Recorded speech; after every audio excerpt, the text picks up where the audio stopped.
I bring before my mind's eye a scene which would imply that I am the one that I want to be, or that my friend or others are as I would like them to be. I try to confine it within the framework of the golden rule, that is, doing unto others what I would love them to do unto me, and not to go outside of that rule. It's such an easy thing to practice.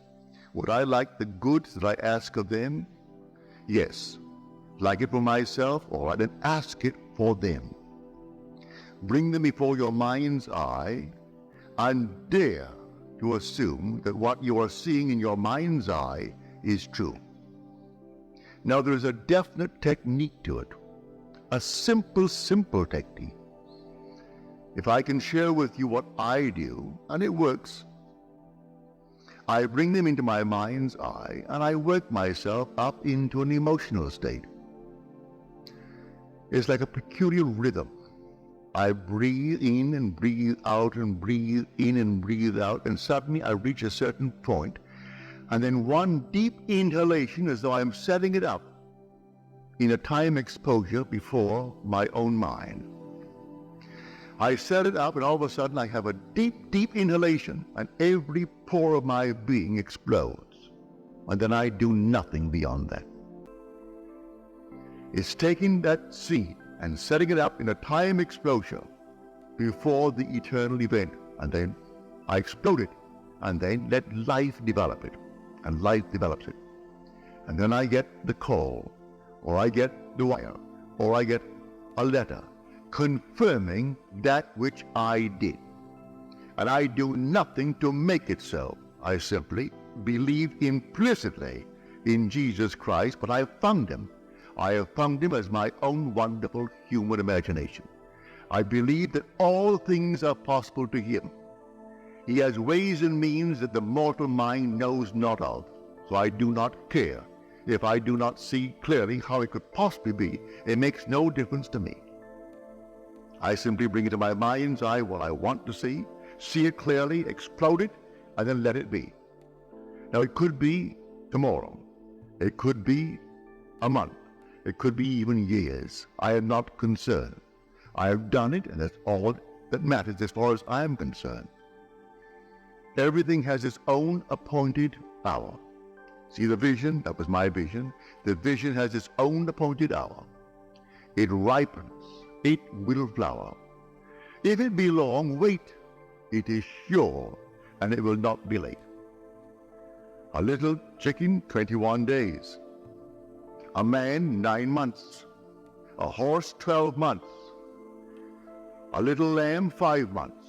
And there's a time interval between that impregnation and the actual embodiment of that state. And I do not know the time intervals. I only know that all I do it. And if that time interval is a day, well, it's a day. If it's going to be a month, let it be a month. I do not know the time intervals between my vision of you being the one that you want to be and you becoming that which I have assumed that you are. I do not know the time interval. But there are time intervals between the impregnation and the birth of that impregnation. But I tell you, it works. So I do not need to ask anyone or turn to anyone. Not that I am not saying to you, turn to me, if you have confidence that I can use a law that you are not yet aware of or feel that you cannot quite master it. I invite you to turn to me. Cost you nothing. I charge not one nickel for it. To me, it's a simple technique, a simple process, and I look upon it just as this. If this hand is itching now, and the back of the hand is itching, this hand is easier for me to use to scratch it and relieve the itch than to take this and try to reach it with my fingers. I can get back and reach it, but I can get it with this. It's the same body, so I call upon myself. If you cannot yourself, I would say, alleviate the itch may be for money, the itch may be for recognition, the itch may be for something, well then ask the one in whom you have confidence. If you have confidence in the speaker, all right, ask me. I tell you, I don't charge. I do not charge one penny, neither do I accept any money. I don't. You simply, if you feel like it, you ask me. And I will, to the best of my ability, simply feel within myself that things are as you desire them to be, providing it comes within the code of what I call my ethical code, that it is not at the expense of another aspect of my being. Don't ask me to hurt anyone in this world, because I could not.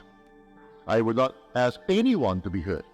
But if you want recognition in this world, you want money in this world, you want comfort in this world, I see nothing wrong in that, because these things I would want for myself. So I put them within the frame of the golden rule and ask for them. It's a simple, simple technique. So let us discuss how things are brought into being.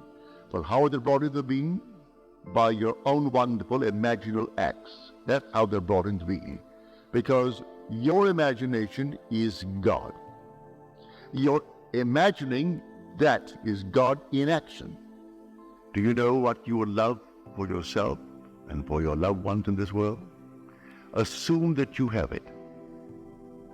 And that assumption, though at the moment, is denied by your senses, denied by reason, if you persist in it, because you believe in Him, it will harden into fact. And no power in the world can stop it. It can't stop it. But I can tell you the interval of time between your assumption and its hardening into fact. But I promise you from experience, it will harden into fact. But do it in love. I tell you, whenever you are in doubt, do the loving thing, and you've done the right thing. If ever in doubt, ask a very simple question. Would I like it done to me? If you can answer in the affirmative, then do it. And you cannot go wrong if you use that as your guide.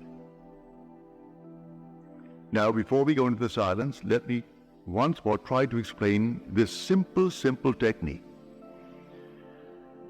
You will have to practice it and use your own rhythm. You don't have to be in church to do it. You can be sitting here tonight. You can be at home listening to nice music. You can be simply relaxing with a drink. It doesn't matter what you're doing and where you are, but want to do it. Get into a lovely, quiet, relaxed frame. No so-called holy attitude. Forget that. You're holy when you're in love. God is love. So you would love it for someone else. That is all that you need. That move.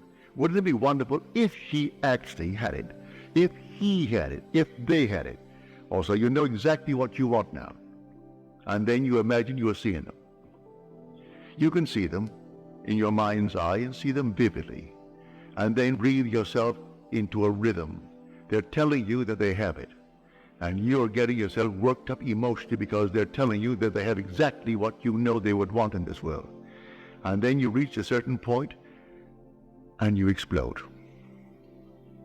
Something actually goes out of you. It's power. You work yourself up into a certain emotional state and then suddenly you explode. And you feel everything go out. And you cannot repeat it. There's no desire to repeat it. It was an actual psychic, sexual act. But there's no physical act. There is no evidence of any physical act. But it's the same thrill that you would were it a physical act. Work yourself right up into that state and then let it go. And do not raise one finger to make it so, any more than you would after impregnation. What could you do after pregnancy has taken place? Nothing. Leave it alone and let it take place in its own good time. Now let us go into the silence.